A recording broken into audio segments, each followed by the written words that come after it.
धर्म की राजनीति करने वाली ये बीजेपी सरकार ने महंगाई और बेरोजगारी मुद्दे को छोड़कर अयोध्या के राम मंदिर पर वोट मांगने के लिए खड़ी है। आज की वीडियो में कांग्रेस प्रवक्ता ने अंजना ओम कश्यप और सुधांशु चतुर्वेदी को किस तरह से एक्सपोज किया है। वीडियो में लास्ट तक बने रहिएगा, तो चलिए हम वीडियो को शुरू करते हैं। पिक्चर चालू करो बे। अब जो 2024 का विषय होगा वो होगा किस पे? गरीब कल्याण, विकास, राष्ट्र की सुरक्षा और सांस्कृतिक गौरव।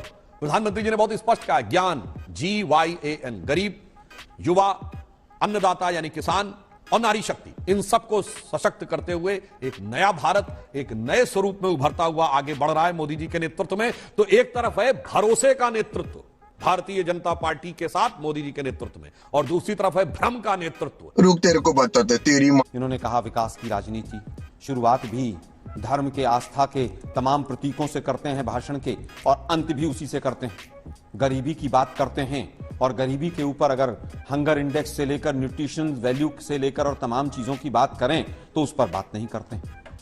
अन्नदाता की बात करते हैं, 3 काले कानून लेकर आते हैं, 700 किसानों की मृत्यु हो जाती है, उसके बाद 3 काले कानून वापस लेते हैं, और जिस तरह से इकोनॉमिक सोशल डिस्पैरिटी बढ़ती है उसके बाद भी बात करते हैं। नारी शक्ति की बात करते हैं, जनगणना बाद में कराएंगे, डिलिमिटेशन बाद में होगा, तमाम चीजें बाद में होंगी, 2021 की जनगणना आज तक नहीं कराई है, दूसरों पर सवाल उठाते हैं।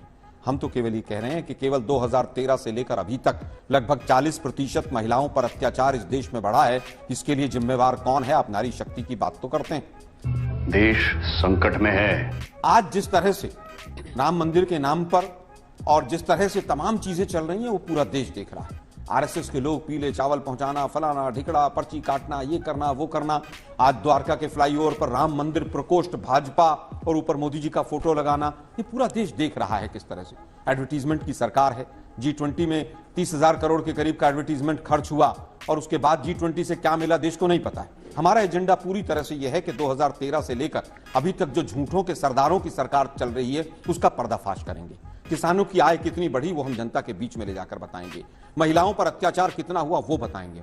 महंगाई किस कदर बढ़ी वो बताएंगे। किस तरह से आर्थिक और सामाजिक विषमता बढ़ी वो बताएंगे। किस तरह से कोरोना के बाद कुछ अमीर मित्र लोग पूरी तरह से और ज्यादा अमीर होते चले गए और गरीब गरीब होता चला गया।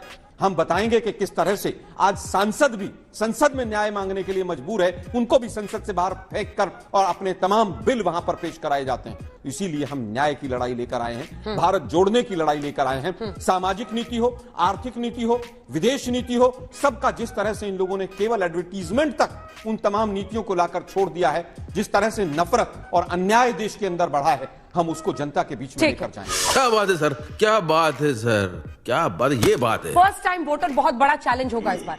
भारी तादाद में फर्स्ट टाइम वोटर्स इस बार वोट करने वाले हैं। उनको कैसे अपनी तरफ करेगी बीजेपी? आपको लगता है कि वो राम मंदिर में प्राण प्रतिष्ठा से प्रभावित होने वाली जनता है? मुझे ये सवाल बहुत अच्छा लगा। एक बात बताइए, क्या मोदी जी हर सेक्टर में विकास ये सरकार नहीं कर रही है? नहीं। ममता दीदी हो, नीतीश बाबू हो, राहुल गांधी हो, खड़गे साहब हो, शरद पवार हो, अखिलेश यादव, मतलब क्या करोगे?